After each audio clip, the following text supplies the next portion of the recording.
Maj, the year is 1865.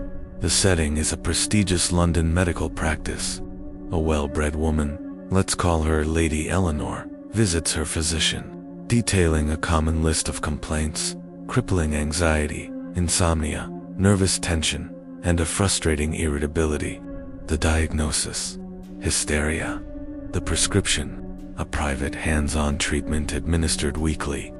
The shocking reality we must confront is this: the physician was manually stimulating Lady Eleanor's genitals until she reached what he clinically recorded as hysterical paroxysm. This wasn't an isolated incident. This was routine medical protocol.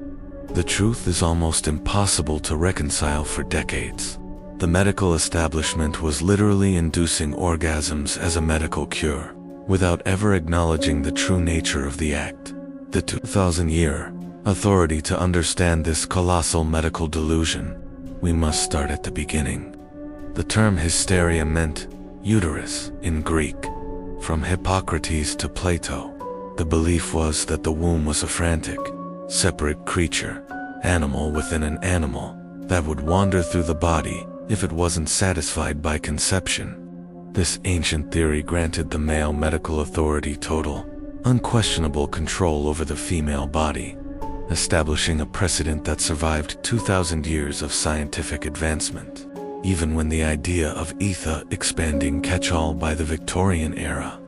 The diagnosis had become a medical black hole that absorbed any inconvenient female emotion. Historian Elaine Schulter noted that if a woman wasn't dull, passive, and perfectly healthy, she was likely hysterical. The symptoms ranged from legitimate illness to simple defiance: insomnia, melancholy, shortness of breath, a tendency to cause trouble, and anything that challenged the male social order.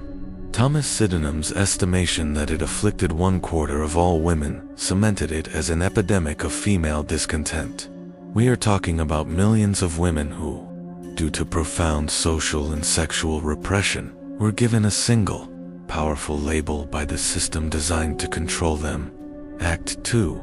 The Great Denial and the clinical labor, the official lie. This whole system rested on a single, powerful lie championed by figures like Dr. William Acton. He famously declared that happily, for them, respectable women were not much troubled by sexual feelings of any sort. This statement wasn't ignorance. It was dogma.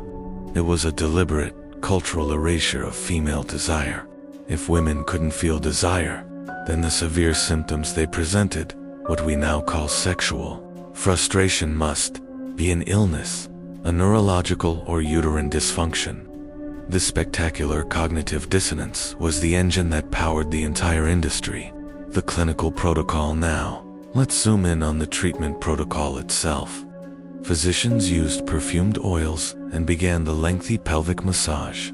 We have clinical records from the time detailing the profound physical effects: sudden muscular contractions, heavy lubrication, and a subsequent deep relaxation. These doctors were meticulously describing the physical process of orgasm, yet they did so using language so cold, so clinical, that it entirely severed the act from any notion of pleasure or sex. The psychological shield was perfect. The doctor was performing a cure, not a sexual act, and the patient was receiving medicine, not pleasure. The physical toll, this treatment, however, was physically grueling. Physician Dr. Russell Troll later confessed that these sessions could last well over an hour and were one of the most exhausting and tedious procedures in medicine. Doctors were suffering from hand cramps and exhaustion. This wasn't a sustainable business model. The demand for relief was so high that physicians in major cities were spending hours every day, not setting bones or performing surgery, but performing this exhausting, repetitive task. The market was ripe for a technological revolution, the invention of necessity. The solution arrived, courtesy of Dr. Joseph Mortimer Granville. His motivation was simple: hand fatigue. He invented the first electromechanical vibrator, the percussor, in the 1880s. This device, powered by rapid mechanical vibration, was designed to do the hard, manual labor cutting the treatment time from an hour to just minutes. This single invention transformed the hysteria treatment from an artisanal craft into an industrialized assembly line of relief. Scene 8. The lucrative business. The financial stakes were enormous. The new efficiency allowed doctors to see more patients, exponentially increasing their profits. By 1905, American physicians were earning an estimated $18 million annually from hysteria treatments, equivalent to over $450 million today. Manufacturers jumped in, advertising devices like the Chattanooga vibrator, which promised to cure hysteria symptoms in under 10 minutes. The scale of this medical fraud, fueled by technology and denial, is truly staggering.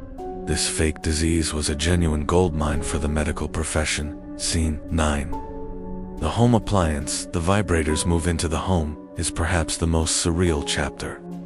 By 1900, it was the fifth most popular electrical appliance in American homes, sold right next to irons and toasters. Sears catalogs featured them prominently.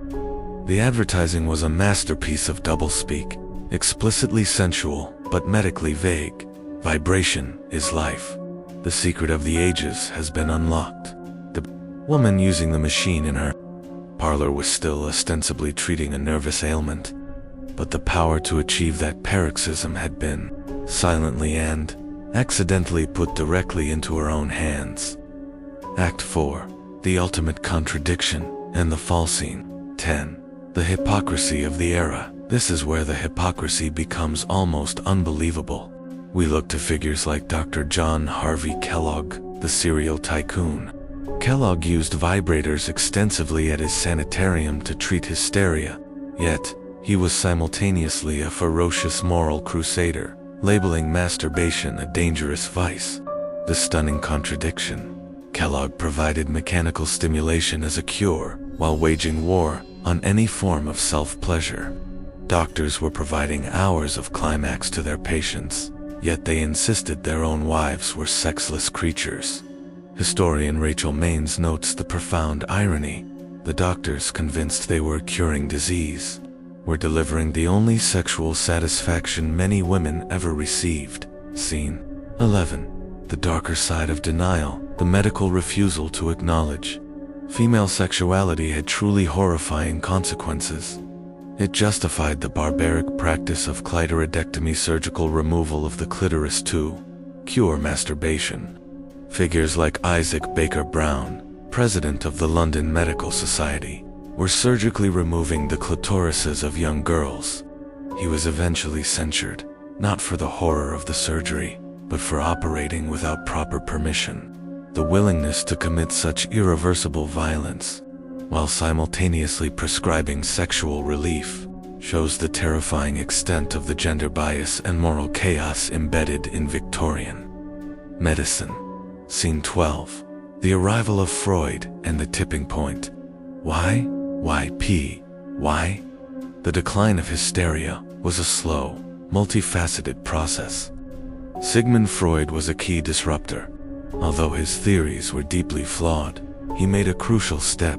He shifted the focus from the uterus to the mind. He acknowledged that women had genuine sexual and emotional lives, suggesting that hysteria was a psychological ailment rooted in trauma or repression, not a physical one. This fundamental shift began to undermine the diagnosis's physical authority. Act 5. The legacy and the unspoken scene. 13. The scandal and the disappearance. The final fatal blow to the hysteria treatment was administered not by science, but by scandal. In the 1920s, early pornography began explicitly depicting women using the home vibrator for sexual pleasure. Almost overnight, the respectable medical appliance became tainted by its association with sexuality. Fearful of ruin, mainstream catalogs like Sears dropped the device, and doctors quietly, almost shamefully, abandoned the practice. The diagnosis became a professional embarrassment, and it finally vanished from official American medical texts by 1952. Scene 14. The Masters and Johnson confirmation, the ultimate validation of the Victorian woman's Experience came decades later, with the groundbreaking scientific research of Masters and Johnson in the 1960s. Their work, which objectively studied female sexual response, confirmed the obvious truth that the Victorian patients already knew but couldn't articulate. The hysterical paroxysm was an orgasm. This marked the final, irrefutable end of the medical delusion. Scene 15. The modern echoes and conclusion. The history of hysteria is more than a bizarre medical anecdote.